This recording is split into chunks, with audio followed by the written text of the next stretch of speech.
One of our first projects was a windmill for pumping water, multi-bladed wind pump, and this was developed in a number of countries, including Kenya, Botswana, Egypt, Pakistan and India, and Oman as well, actually. And we were financed largely by what is now DFID. It was the Overseas Development Administration at first, so it was British Overseas Aid, basically. The biggest challenge really was the scepticism of the energy establishment, for want of a better word. There was a general lack of belief, I think, that wind power would ever be anything which could seriously be used for powering the grid, for example. And we had quite an uphill struggle, I think, in the early days to try and convince, for example, the Central Electricity Generating Board. In those days, the electricity supply was state-owned, and the CEGB started off very sceptical, but they eventually came round and were supportive. But that process demanded quite a lot of work from the enthusiasts and the people who were trying to promote wind energy. Wind turbines are among the biggest mechanical devices in the world, with huge rotors these days. And back in the early 1980s, when the very first wind farms were installed in California, the biggest wind turbines were about 150, 200 kilowatts.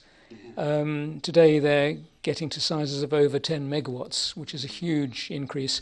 And the reason for it is that by enlarging them, they've become more efficient, more productive, and a lot more cost effective. I got involved with marine renewables with tidal turbines, and every time we built something new, and actually it ceased to be just a gleam in the eye, but was really a piece of machinery which went into the water. That moment was always very exciting. The first one was in as long ago as 1994, when we installed, I think it was the world's first tidal turbine, quite a small one in Loch Linnhe in Scotland.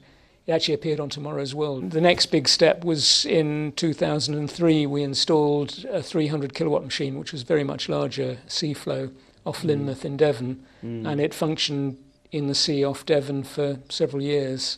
Became a kind of local landmark. Instead of trips around the lighthouse, you could do trips around the tidal turbine in those days. And the next one went into Corran Narrows in Northern Ireland, and that was the biggest one, CGen, 1.2 megawatts.